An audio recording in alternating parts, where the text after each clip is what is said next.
Profil Rafael Struijk, pemain Indonesia yang akhiri clean sheet Korea Selatan di Piala Asia U23.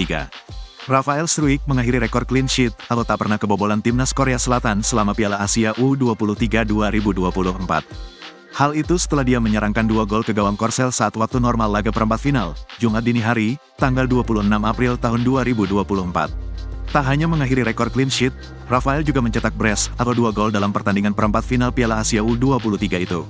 Lantas, siapa sosok Rafael Struijk ini? Dilansir dari laman PSSI, Rafael Struijk memiliki nama lengkap Rafael William Struijk. Dia lahir di Leidschendam, Belanda pada tanggal 27 Maret tahun 2003. Rafael lahir dari orang tua yang memiliki garis keturunan Indonesia. Ayahnya, Brian Struijk adalah warga negara Belanda keturunan Indonesia. Sementara ibunya, Soraya Norali Sudito merupakan warga Belanda keturunan Suriname Jawa. Nenek Rafael Struijk dari pihak ayahnya bernama Eleonora Fredrika Riensma Struijk yang lahir di Semarang, Jawa Tengah. Rafael menimba ilmu sepak bola di Akademi Forum Sport, kemudian pindah ke RKAVV Leidschendam pada 2020.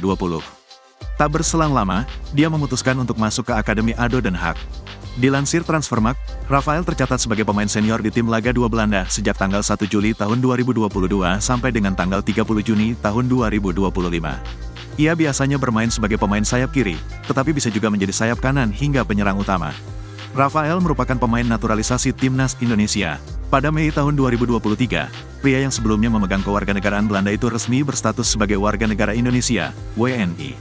Sebelum bergabung dengan timnas Indonesia, Rafael harus merampungkan perpindahan federasi dari Federasi Sepak Bola Belanda, KNVB, ke PSSI. Dilansir dari Kompas.com, 2022, ide menaturalisasi Rafael muncul dari pelatih timnas Indonesia, Shin Tae-yong. Saat itu, pelatih asal Korea Selatan tersebut terpikat dengan permainan Rafael yang berhasil mencetak gol untuk timnas Indonesia U20 saat menjalani laga uji coba dalam rangkaian training camp di Spanyol. Melihat kemampuan Rafael, Shin Tae-yong meminta PSSI untuk menaturalisasi pemain muda ADO Den Haag tersebut.